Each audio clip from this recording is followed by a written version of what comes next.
Hi, today we're going to talk about misconceptions about autism. Misconceptions about autism is a very important topic. And the first one I'm going to discuss is that autism is all in the head. Autism is all in the head, as that's not correct. Several areas outside the brain are affected in autism. Several areas outside the brain are affected in autism. For example, we got the gut. The gut is quite affected in autism.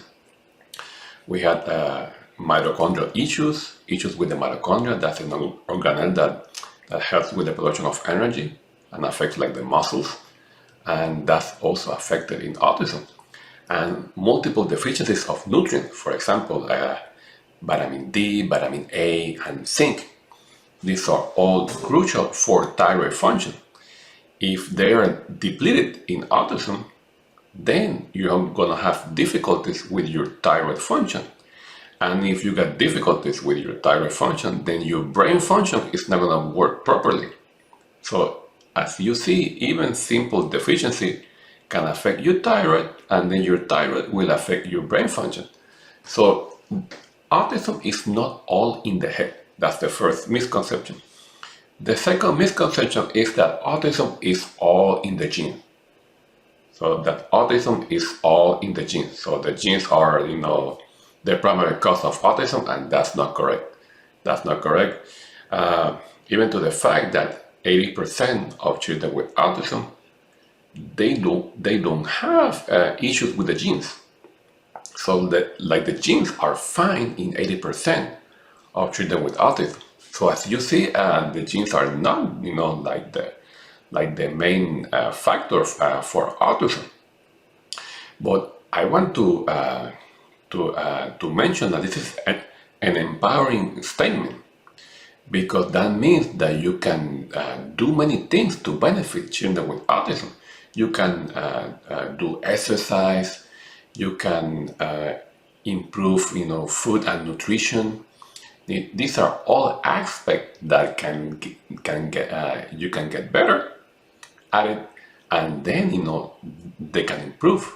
And it's very important for us, for parents, and families affected by autism to be aware that it's not all in the genes. It's not all in the genes. So we got the power to benefit, children with autism.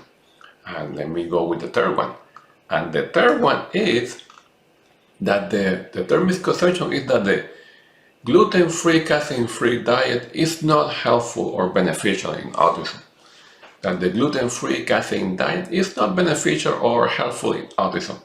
That's a misleading statement, because recent research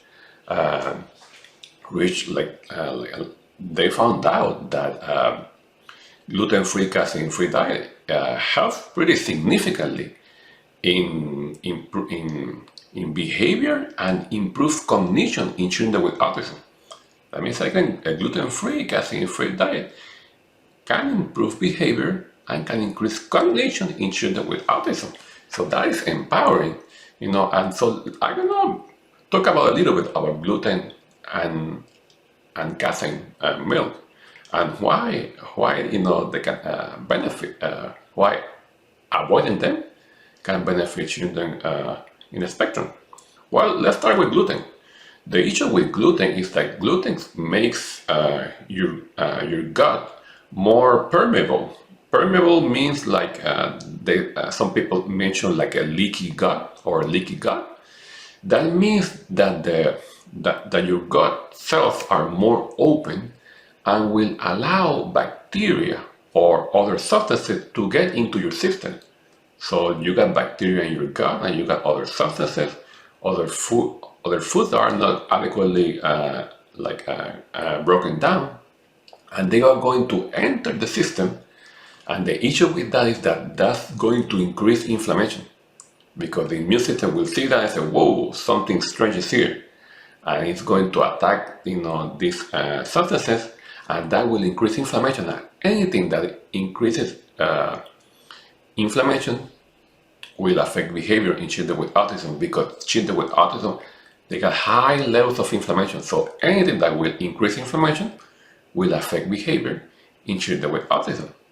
So that's with gluten. Now with milk or casein, one of the issues with milk is like milk is constipated.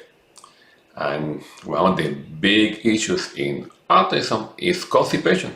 There is a high level of constipation in autism. So if you are adding milk, then you are increasing one of the issues in autism, that's constipation. And the other issue is that milk can increase the production of antibodies against folic acid receptor in the brain. Let me say it again. Milk can increase the production of antibodies against folic acid receptor in the brain. That means that folic acid will not be able to produce any beneficial effect in the brain because milk can produce antibodies against folic acid in the brain. So it is very important to be aware of that. So that folic acid milk can diminish the benefit of folic acid in the brain. And let me see. And the third one that we need to be aware is that with milk, most of the kids with autism, they got lower levels of lactase, enzyme that can help with the digestion of milk. So children with autism have lower levels of enzymes like lactase that can help digest milk, and that definitely will not be beneficial in autism. So as you see, all this makes sense to explain why a gluten-free, caffeine-free diet can truly benefit children with autism. Also, I want to make you aware that a gluten-free, casein-free diet will not compensate for the high levels of deficiency present in autism. For example, like deficiency in vitamin D and deficiency in like fatty acids, like omega-3 fatty acid. This may require like supplementing, but always contact your physician for this approach. But yes, a gluten-free, casein-free diet is a good start, but still you have to do more than that to reach, success or to reach, a great benefit in children with autism. So I think that's all for today. Thank you very much for being here and have a great day. Bye-bye.